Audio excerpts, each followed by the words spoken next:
En quelques mots, haussmanniser, c'est libérer les flux. C'est libérer les flux de l'air et de l'eau. C'est libérer le flux des personnes et des biens. C'est en fait ouvrir la ville à la circulation rapide étant l'un des corollaires majeurs de l'industrialisation.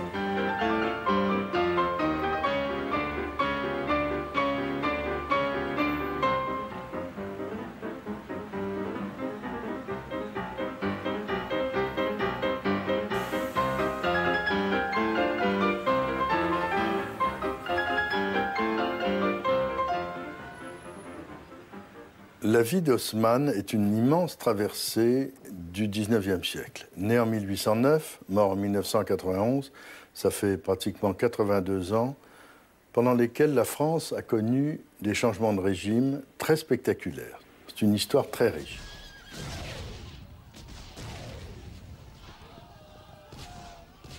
Il naît sous le Premier Empire, il est un filleul des proches de l'empereur et il va mourir sous la Troisième République, pratiquement oublié. Et cet homme, qui est un garçon d'une famille protestante d'origine alsacienne, passionné par le bonapartisme, va essayer de comprendre ce qu'est l'administration de l'État. Bien avant la fameuse École nationale d'administration, il va appréhender le corps préfectoral et pendant 20 ans, Georges Eugène Haussmann, comme secrétaire général, sous-préfet puis préfet, va parcourir la France et apprendre à connaître les difficultés de la vie quotidienne des Français. Et partout où il passe, il améliore les routes, les voies de communication, l'éclairage, la santé publique en créant des hôpitaux, des asiles psychiatriques, le transport du courrier. Bref, c'est un homme moderne et ça n'est donc pas par hasard s'il arrive à la préfecture de la Seine en 1853. Partout où il est passé, il y a eu des progrès.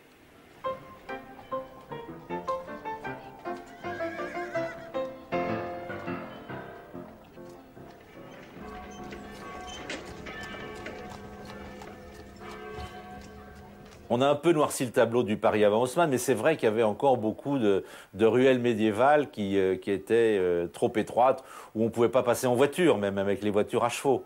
Mais il y avait eu quand même un certain nombre d'améliorations, de rues nouvelles. On avait ouvert quand même des places royales, hein, la place des Vosges, la place de la Concorde, qui est un peu périphérique, la place Vendôme. Donc la ville s'était quand même un petit peu transformée. Et ce qu'on oublie aussi surtout, c'est que la périphérie, elle était très, très moderne. Parce que la périphérie parisienne, c'est-à-dire tout ce qui se trouve légèrement en deçà et au-delà des grands boulevards, donc des grands boulevards au nord de Paris, qui datent de Louis XIV, étaient des quartiers construits à la fin du XVIIIe siècle, au début du XIXe siècle, étaient des quartiers avec des rues droites, larges, très modernes, et quelquefois même dans le centre de Paris, comme par exemple les rues qui entourent le théâtre de l'Odéon, qui ont été construites à la fin du XVIIIe siècle, à l'emplacement de l'hôtel des Condés, qui sont des rues tout à fait modernes pour le XIXe siècle. Donc quand Haussmann arrive à Paris, au printemps 1853, c'est en gros, pour le centre, un Paris qui a très peu changé depuis le Moyen-Âge.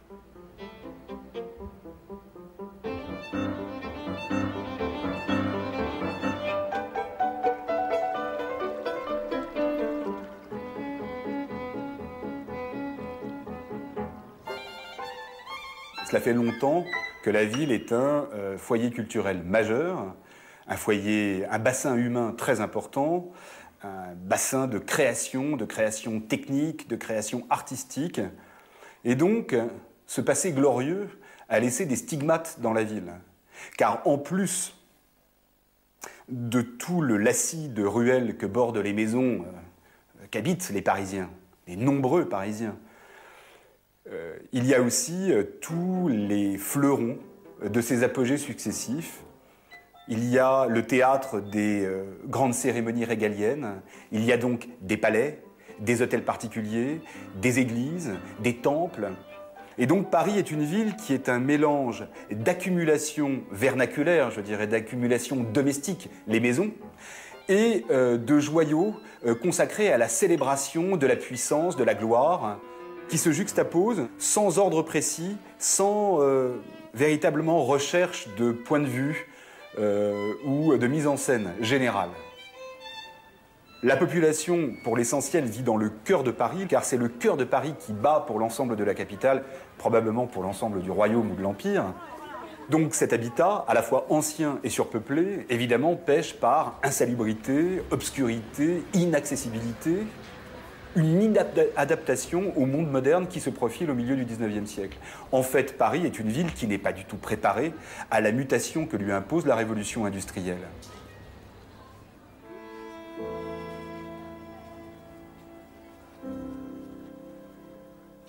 Mais il faut bien comprendre qu'en 1853, lorsque Haussmann est nommé préfet de la Seine, par Napoléon III, qu'il a vu à l'œuvre pendant 20 ans, qui connaît son bilan en province, Paris est un grand corps malade, en particulier dans le centre, vers le Châtelet, l'Hôtel de Ville, tout ce quartier qui était encore à peu près dans l'état de celui d'Henri IV lorsqu'il fut assassiné, c'est-à-dire un cloaque, un labyrinthe nauséabond, où il y a le choléra. C'est le Paris, je dirais, des Misérables et des Mystères de Paris de Gensu, mais qui était épouvantable. Le quartier actuel de la place Saint-Augustin, appelé la Petite Pologne, était une infection avec des épidémies effrayantes. En plus de ça, comme la ville s'accroît, sa population croît, il faut l'alimenter, cette population. Et donc, de nombreux charrois, de nombreuses charrettes à bras encore, des trains, et ça c'est la nouveauté, des trains déversent des tonnes de marchandises chaque jour dans la ville, qu'il faut acheminer vers les marchés, essentiellement vers les halles centrales, qui se trouvent, elles, en plein cœur de Paris. Donc, la circulation à Paris devient un problème franchement insoluble. Dans l'esprit des gens qui réfléchissaient à la ville, le centre de Paris, c'était l'île de la Cité, essentiellement. La cathédrale Notre-Dame, le palais de justice, qui était l'ancien palais royal. Il fallait que le centre reste dans le centre. Et comme on ne pouvait plus circuler dans le centre, le seul moyen de maintenir l'activité dans le centre, c'était de rendre de nouvelles circulations. Et finalement, les théoriciens qui se sont intéressés à ces problèmes autour de 1840 en sont venus à l'idée qu'il fallait faire des percées. Donc c'est la naissance de la percée donc aux alentours de 1840. Et quand Napoléon III arrive à Paris, il a décidé de faire d'entreprendre ces nouvelles percées. Il a donc commencé par la rue des Écoles, le boulevard de Strasbourg, et d'autres ont suivi après.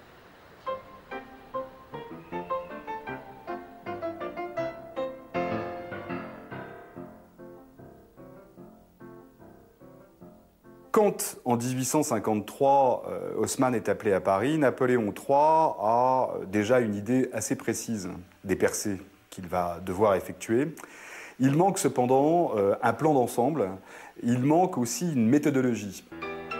Napoléon III a convoqué une commission des embellissements de la ville, présidée par le comte Siméon. Cette commission Siméon a fait un véritable travail d'urbanisme.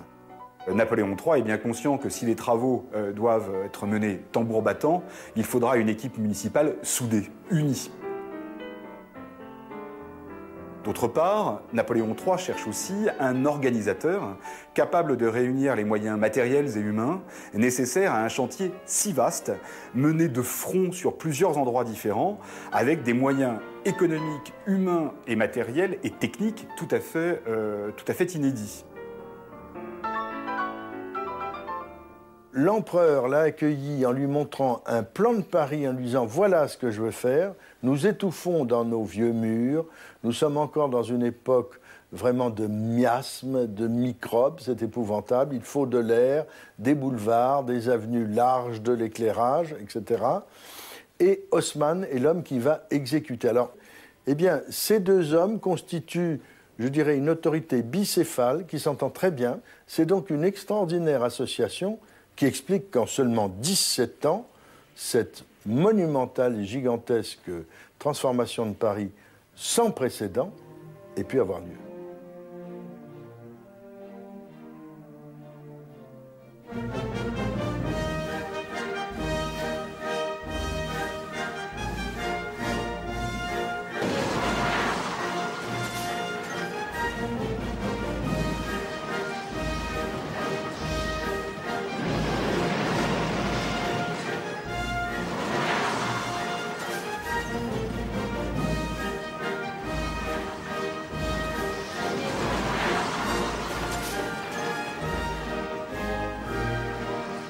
Donc Haussmann est appelé un peu comme une espèce de super exécuteur. Mais Haussmann n'est certainement pas un instrument dans l'âme. C'est un être orgueilleux, c'est une intelligence puissante, c'est une force de travail inépuisable. Et très vite, Haussmann va s'emparer de sa fonction et va transcender de loin le cahier des charges qui lui est confié. Haussmann est un instrument qui s'émancipe, ou est un instrument qui pense. Haussmann est un instrument qui bientôt n'en fera qu'à sa tête, en ayant bien intégré toutefois la volonté intime, la volonté impériale qu'il a posée là où il est. En dépit de son caractère, en dépit de cette espèce de manière qu'il a de s'imposer sur les questions qui lui sont soumises, Haussmann reste fidèle au dessein originel qu'on lui a confié, dont on lui a confié l'exécution.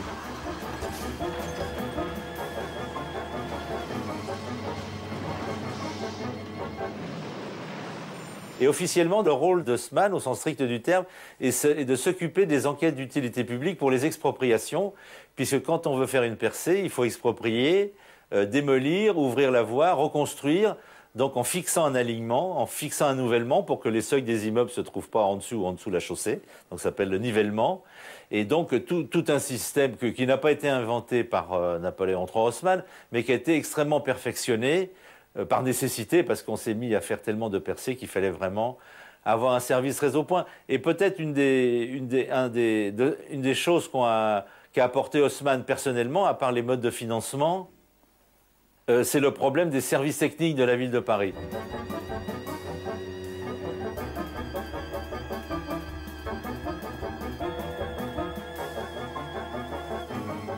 Le principal problème de Paris, quand Haussmann arrive aux affaires, plus qu'un problème de circulation des personnes et des biens, c'est un problème de circulation de l'eau. L'adduction de l'eau fraîche et l'évacuation des eaux sales. Et cela, il faut bien reconnaître une chose, c'est que Paris, sur ce plan, est une ville extrêmement archaïque. L'eau à tous les étages est une espèce de privilège qu'on affiche en façade, tellement il est rare. Et les Parisiens, disposent d'une très faible quantité d'eau claire par habitant et par jour. L'essentiel de l'eau est acheminé à dos d'homme, ça anime la ville, ça ne suffit pas à ses besoins sanitaires. Pour le reste, c'est l'eau de la Seine, elle-même corrompue par une industrie naissante, par une industrie croissante, corrompue aussi par les nombreux rejets d'eau sale d'une population qui n'en finit pas de croître. Vers 1856, Paris compte plus d'1,5 million d'habitants. Les eaux de la Seine sont sales de toutes les déjections de ce 1,5 million d'habitants. Et donc, ce que va faire Haussmann, il va doter la ville d'organes souterrains, d'organes vitaux qu'il compare à nos veines, en même temps qu'il aménage en surface les nouvelles avenues. En fait, tout le génie d'Haussmann, c'est de profiter du chantier de surface qu'occasionne la percée d'une nouvelle avenue pour creuser en sous-sol les organes nécessaires à la vascularisation de la grande ville. Et donc, quand on va prévoir une avenue en surface, on va prévoir un réseau d'égouts, un réseau d'adduction d'eau et un réseau d'égouts en même temps. Ce qui va propulser en très peu d'années Paris de l'aube de l'humanité à une modernité radieuse.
Haussmann, pour lui, une avenue, avant d'être le théâtre des splendeurs d'une ville ou des splendeurs d'un règne, une avenue, c'est un couloir au sens propre. Un couloir là où coule la foule, là où coulent les marchandises. Et les carrefours ne sont pas des places royales où l'on se pavane, où l'on se rassemble. Ce ne sont pas des places où l'on va tirer l'eau d'une fontaine monumentale. Ce ne sont pas des places au banc desquelles on s'assoit pour discuter et prendre les nouvelles. Ce ne sont pas des places où le tambour bat pour donner les avis du pouvoir. Non. Une place, c'est avant tout un carrefour. C'est un carrefour entre différents couloirs qui doit faciliter la circulation et doit faciliter la connexion des principaux quartiers névralgiques entre eux. Eh bien, en quelques mots, haussmanniser, c'est libérer les flux.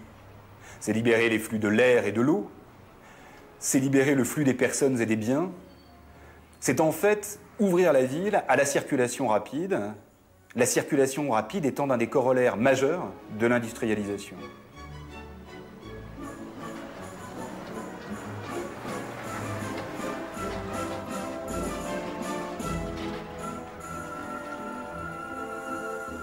Un des principaux griefs faits à la ville haussmannienne serait qu'on a détruit l'âme du vieux Paris au profit de billards hyper sécurisés qui permettent et le tir de l'artillerie et les charges de cavalerie.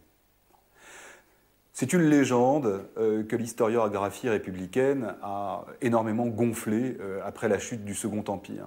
Non, Paris n'a pas été reconstruite à des fins strictement policières. Quelques voies seulement dont on sait qu'elles ont été pensées en fonction d'opérations militaires, c'est le couvrement du boulevard Richard Lenoir qui couvre le canal Saint-Martin, qui faisait une sorte de fossé de défense quand il y avait des insurrections dans l'Est et empêchait les troupes de progresser du centre de Paris vers la périphérie. Donc là, c'est pour l'infanterie. Le boulevard Voltaire, lui, servait à la cavalerie de pouvoir venir de la caserne de Vincennes jusque dans le centre de Paris. Mais jamais personne n'a pensé qu'on pourrait tirer au canon dans les percées haussmanniennes.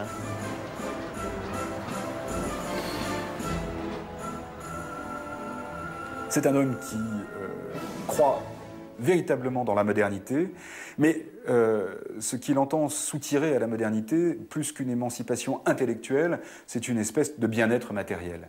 Oui, c'est un être assez matérialiste qu'Haussmann, et ça, du coup, ça simplifiera sa tâche, parce que finalement, ne s'embarrassant pas de scrupules, s'embarrassant assez peu de considérations philosophiques ou culturelles, Haussmann marchera en avant.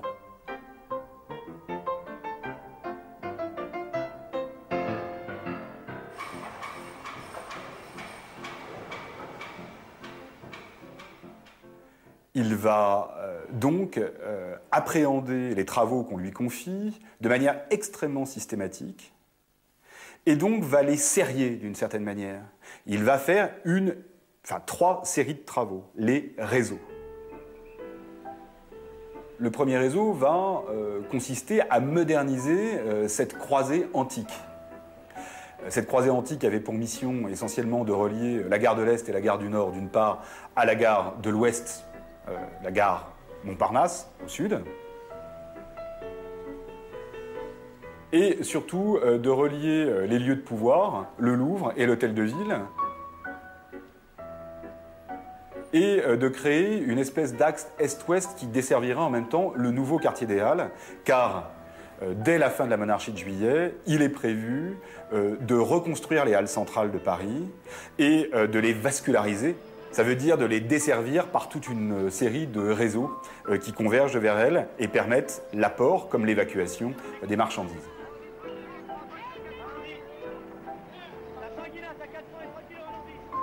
Le deuxième réseau se lance à la conquête de l'Ouest, un des phénomènes les plus caractéristiques de l'urbanisation haussmannienne. Phénomène d'ailleurs qui sera reproché au Second Empire car cette conquête de l'Ouest se fait aux dépens de territoires encore à peu près vierges, qui ne sont occupés que par des hameaux bien habités, quelques châteaux, quelques villégiatures. Si vous voulez voir à quoi ressemble la ville haussmannienne débarrassée de toutes les contingences d'une préexistence, il faut aller aux alentours du boulevard Malesherbes et prendre le boulevard de Courcelles jusqu'au parc Monceau. Et là, vous avez véritablement le visage de la ville haussmannienne, assez uniforme, il faut bien le dire. mais où cohabitent l'habitat individuel et l'habitat collectif dans une espèce d'harmonie minérale qui ne manque pas de grandeur.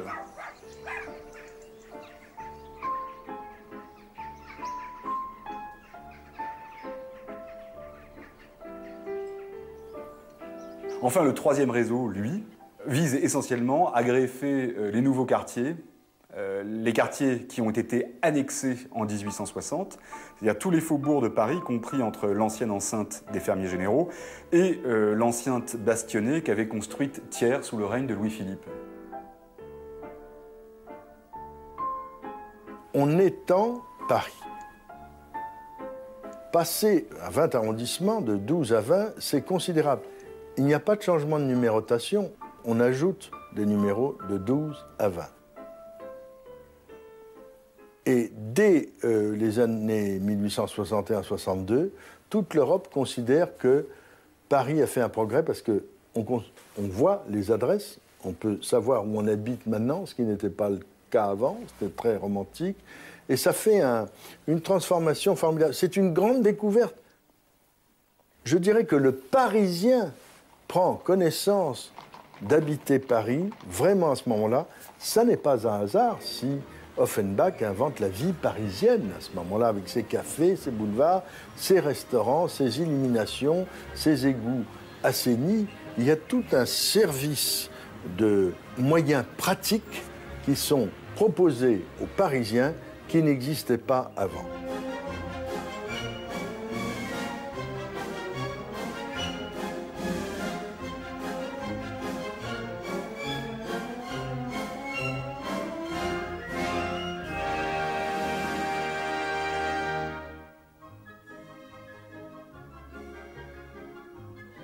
Les gens naissaient, par exemple, dans le faubourg Saint-Antoine, le quartier du Meuble. Ils y travaillaient, ils s'y mariaient et ils y mouraient. Personne ne faisait cette chose immense, nouvelle, inédite, la traversée de Paris.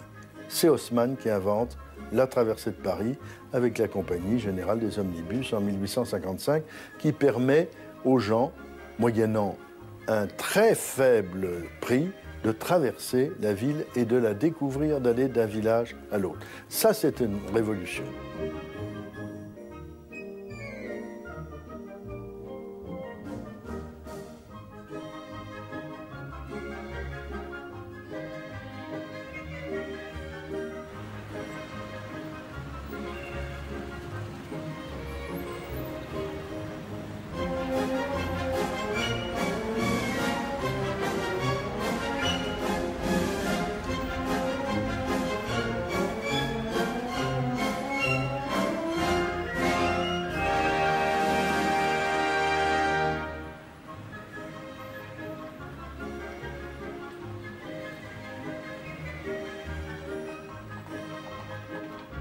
Cette vie parisienne s'explique par des sorties.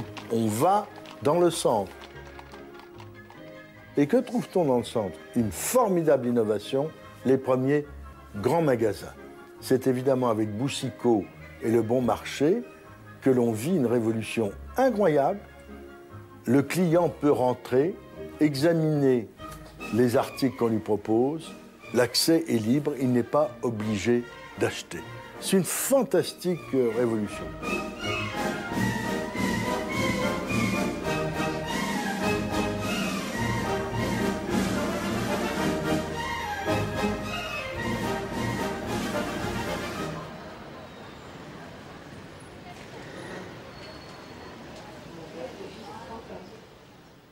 Les contemporains qui n'étaient pas venus à Paris qui arrivent en 1860, qui n'étaient pas venus à Paris de 1850, ne reconnaissent pas leur ville. Parce que imaginez que pour aller du Palais Royal à la chaussée d'Antin, il fallait parcourir la rue Saint-Roch, la rue Saint-Honoré, la rue Ventadour, un dédale de rue, puis tout d'un coup, hop, on y va tout droit d'un seul coup. Pour aller de la gare, de la gare Montparnasse à Saint-Germain-des-Prés, il fallait se balader dans des ruelles. Tout d'un coup, on a la rue de Rennes qui va directement de la gare en plein centre de Paris. Ce décor n'a pas détruit l'ensemble de la ville et laisse percevoir donc en coulisses le vieux Paris qui reste, parce que le vieux Paris, il en reste quand même encore beaucoup.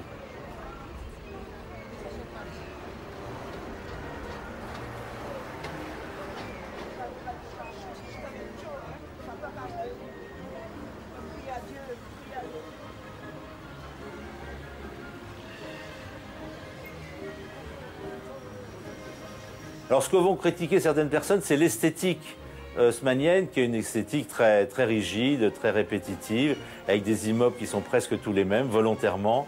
Mais le principe même de la percée fait absolument l'unanimité et fait même l'objet de pétitions.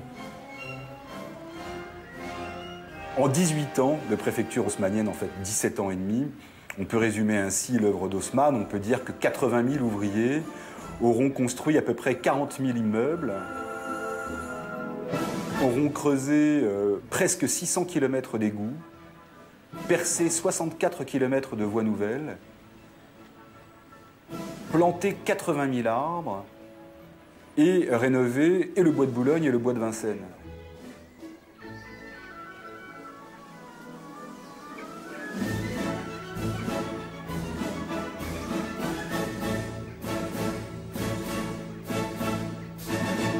Lorsque Louis-Napoléon Bonaparte était un prince en exil, notamment en Angleterre, il avait observé les transformations de l'urbanisme à Londres.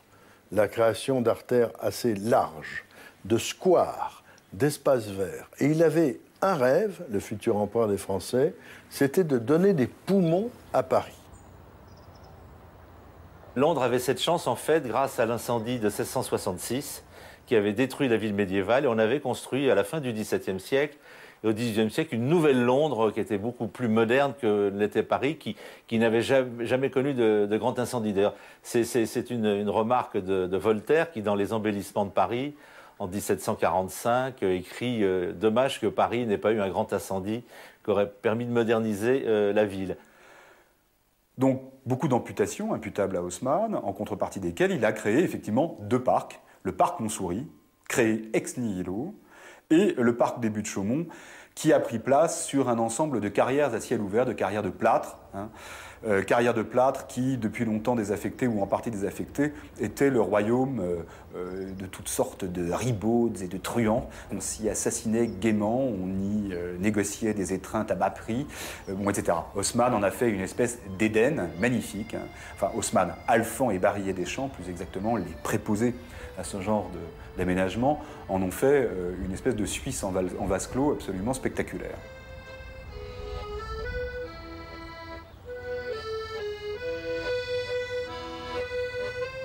Et il a véritablement maillé la capitale d'une série de parcs très judicieusement répartis. Haussmann va créer près de 80 squares qui correspondent aux 80 quartiers de Paris, de manière à ce que chacun d'entre eux se trouve à moins de 10 minutes de marche de n'importe quel Parisien, du domicile de n'importe quel Parisien. Et cela, ça a parfaitement bien fonctionné.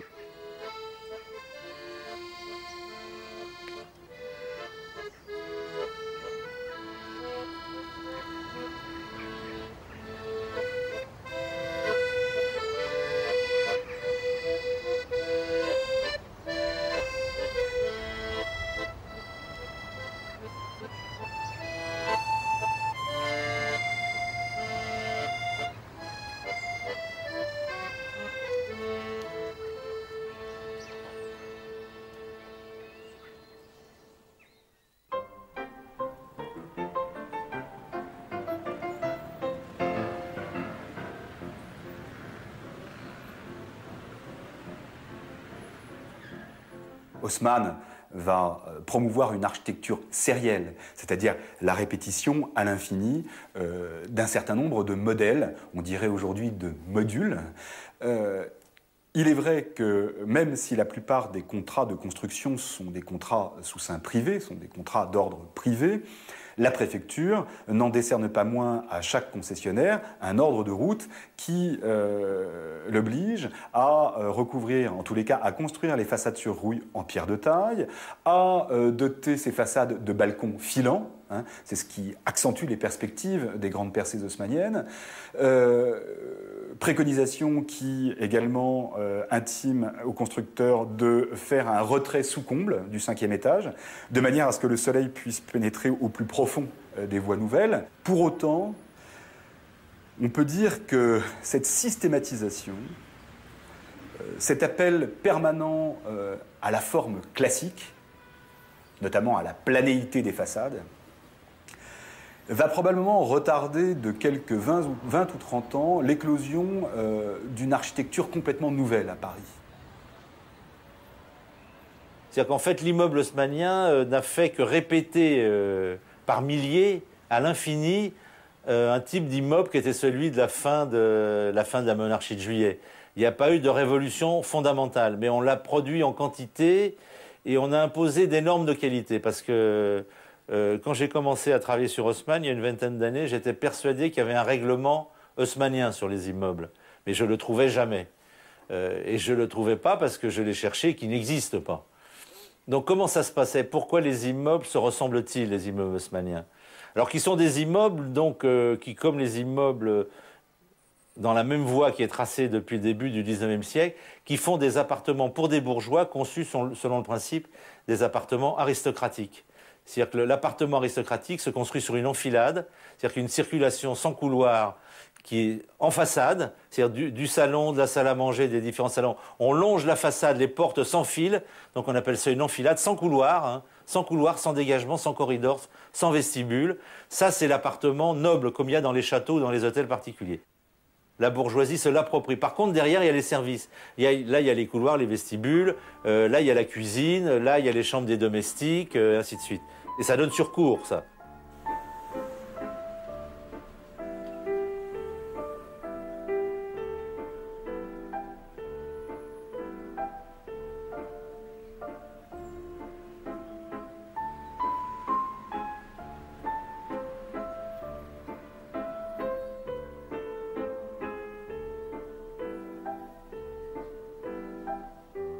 Paris est un organe dont le cœur bat de l'intérieur.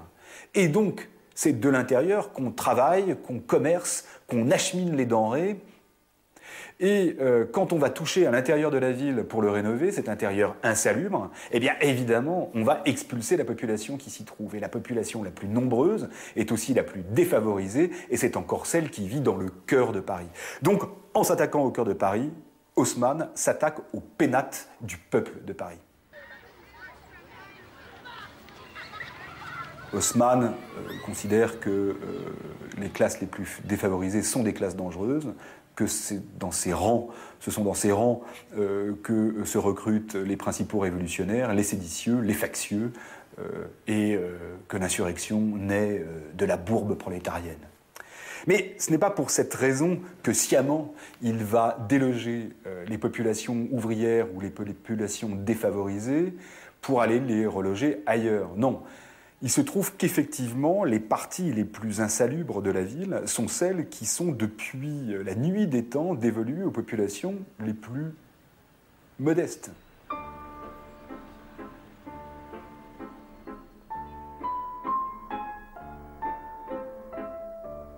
Alors l'expropriation est certainement ce qu'on a reproché le plus à Haussmann. Madame Baroche, l'épouse du ministre d'État, disait « Haussmann, ce préfet de la Seine, est l'Attila de l'expropriation ». Napoléon III a écrit, pendant qu'il était en exil, un livre sur l'extinction du paupérisme. Il est très sensible à la pauvreté, au problème de la pauvreté des ouvriers. Et ses premiers projets, quand il arrive à Paris, c'est du logement social. Du logement social, d'abord, il en paye certains de sa poche même, de sa cassette, on dit à l'époque. C'est pas le trésor impérial, c'est de sa poche. Il y a une série de petits immeubles qui existent toujours. Hein. La plus célèbre, c'est la cité Napoléon, hein, qui doit se trouver, je crois, rue Rochechouart. C'est un énorme ensemble d'immeubles avec des cours très très belles, très intéressantes d'architecture, qui là aussi a été financé grâce à Napoléon III. Et il a organisé des concours entre architectes et spéculateurs pour construire du logement ouvrier. Donc il s'est énormément occupé dans ses premières années du logement des ouvriers parce que c'est un problème auquel il était extrêmement sensible. Alors après, c'était un peu différent. D'abord parce que Haussmann n'a probablement pas ces préoccupations sociales qu'avait Napoléon III. Et Haussmann, lui, son projet est le même que celui de la bourgeoisie de la monarchie de Juillet. Il faut que les riches puissent revenir habiter dans le centre de Paris.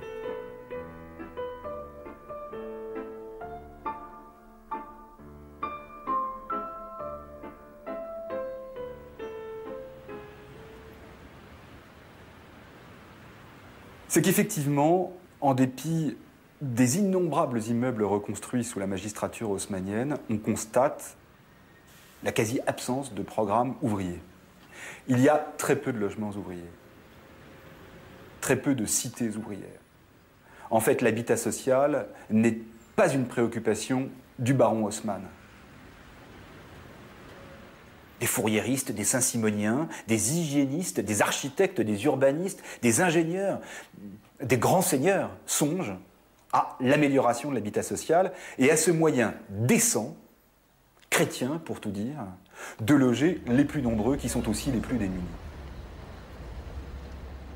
Haussmann n'en a que faire.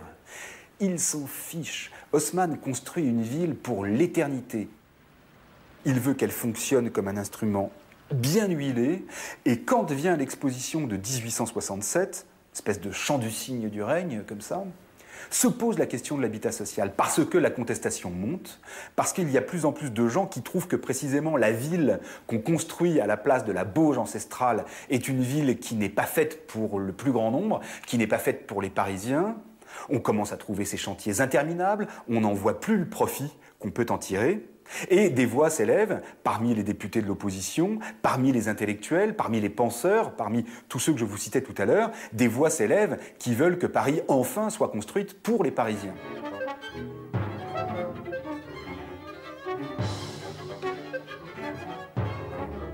L'homme n'est pas modeste, il ne cherche pas d'ailleurs. Il est imposant, il mesure 1,92 m. Vous voyez, face à Napoléon III, c'est assez cocasse parce qu'il y a une fameuse peinture d'Yvon où on voit l'empereur remettant au préfet de la Seine le fameux décret d'annexion des communes pour élargir Paris, pour créer le Grand Paris au 1er janvier 1860. Et en fait, on représente Haussmann à genoux qui monte les marches d'un escalier jusqu'à Napoléon III qui est beaucoup plus petit que lui. Il va se servir de cette stature lorsqu'il sera dans des fonctions préfectorales pour s'opposer à des émeutiers, à des insurrections lors d'incidents divers. Ça sera aussi bien Victor Hugo que George Sand qui vont le rencontrer. Il y a une contestation, il y a un débat d'idées, il y a des oui, mais qui s'élèvent à droite, à gauche, etc. Haussmann n'en a cure. Lui, il marche, c'est l'homme qui marche, droit à son but, il a une mission, il l'accomplira, sera prêt d'ailleurs à bousculer toutes les organisations, toutes les structures politiques, administratives, intellectuelles. Il bousculera tout sur son passage pour parvenir à son but. Et cette espèce de locomotive lancée à pleine vitesse dans un siècle qui s'interroge, c'est probablement l'image la plus belle d'Haussmann.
Si l'empereur est à son zénith, Haussmann l'est aussi.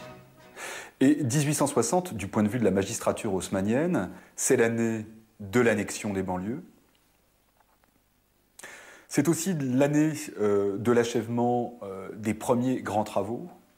Donc effectivement, le Parisien peut constater le mieux qu'apportent à sa vie quotidienne les travaux entrepris par le préfet et l'empereur.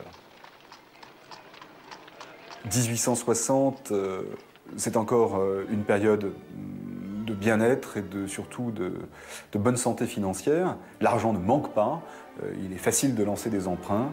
Et effectivement, à ce moment-là, le baron Haussmann se sent au fait de son pouvoir. Il a véritablement installé son équipe. L'organisation qu'il a mise en place fonctionne à merveille. Donc il n'y a aucun nuage dans le fonctionnement de la municipalité confrontée aux travaux dans lesquels on l'a engagé.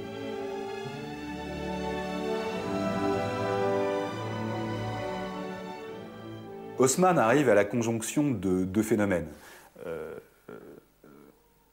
D'une part, l'essor, voire l'apogée du capitalisme industriel, et d'autre part, l'avènement d'un pouvoir autoritaire. L'avènement du pouvoir autoritaire va permettre d'instrumentaliser le capital industriel.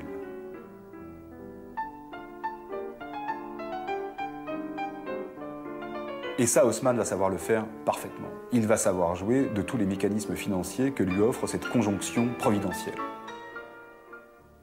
Emprunt, souscription, effet de commerce, système de rétrocession, régie, concession. Tout ce qu'il est possible d'utiliser en matière de financement de travaux fonciers et de travaux urbains sera utilisé par Haussmann jusqu'à l'aveuglement. Et c'est bien sur la question financière qu'Haussmann sera destitué.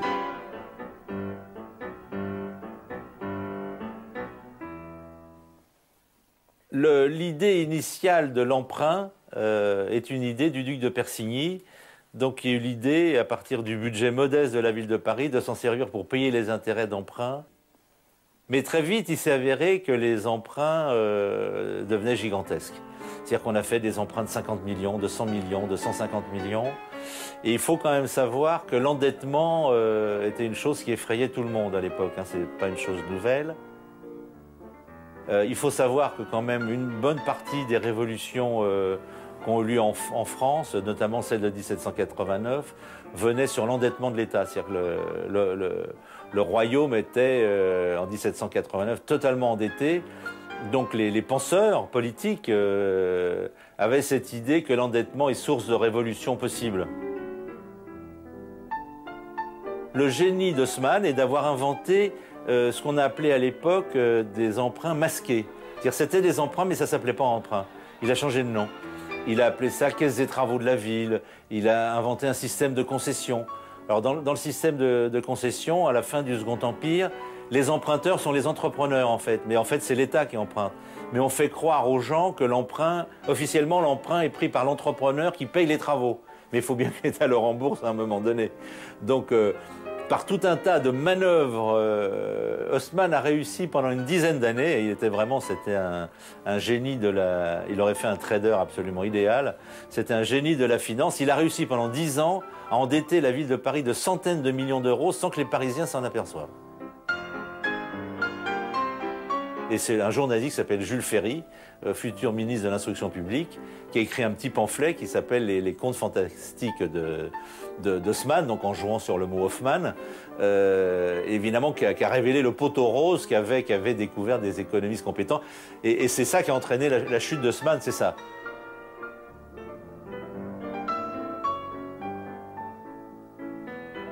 Cette espèce d'effusion politique et populaire autour des 10 contes fantastiques d'Haussmann ne peut pas occulter une réalité qu'il faut sans cesse rappeler. C'est que Haussmann a été un fonctionnaire, un serviteur de l'État parfaitement intègre.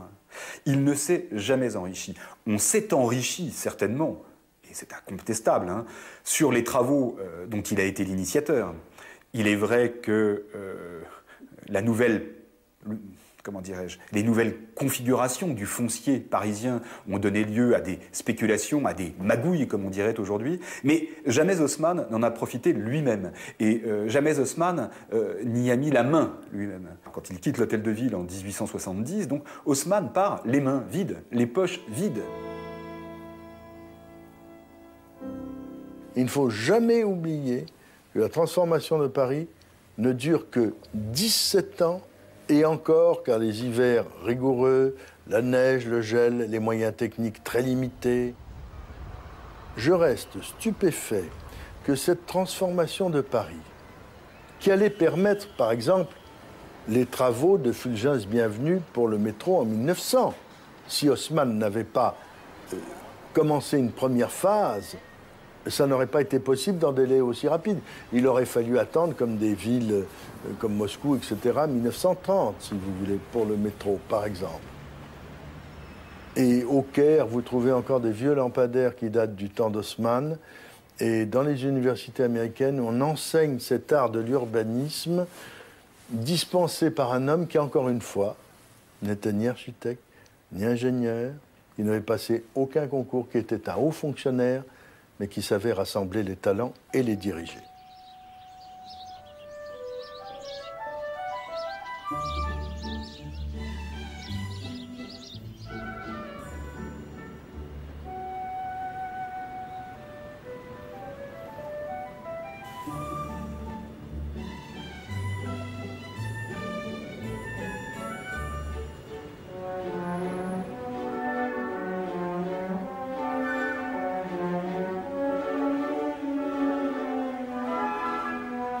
Haussmann fait donc de la ville un instrument adaptable à chaque étape de cette course effrénée à la modernisation.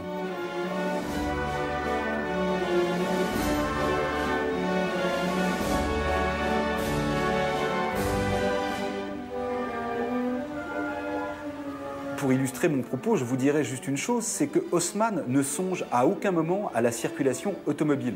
Il n'y pense pas. Il aurait pu y penser, car en 1868-1869, de nombreuses prouesses techniques annoncent déjà le règne de la mobilité automobile. Et si l'on veut bien y réfléchir, les travaux, les grands travaux de voirie qui ont adapté, ou en tous les cas qui ont un peu plus ouvert la ville à la circulation automobile, ce sont quoi? Ce sont les voies sur berge, qui datent de Pompidou, c'est le boulevard périphérique, qui n'est véritablement entrepris que dans les années 50, et c'est essentiellement les quelques tunnels souterrains, mais qui sont peu nombreux dans Paris.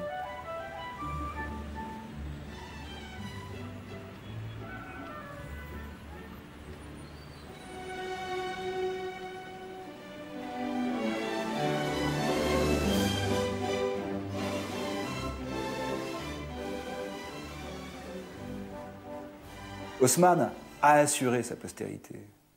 Et cette postérité qui est rentrée dans le vocabulaire commun, avec ses abus, ses aveuglements, est probablement le plus bel hommage qu'on a pu rendre à cet homme qui, même s'il n'est pas le père du plan du Paris moderne, même s'il n'est pas le génie visionnaire qu'on a voulu nous faire croire parfois, reste quand même le gigantesque maçon qui a donné à Paris l'essentiel de sa substance.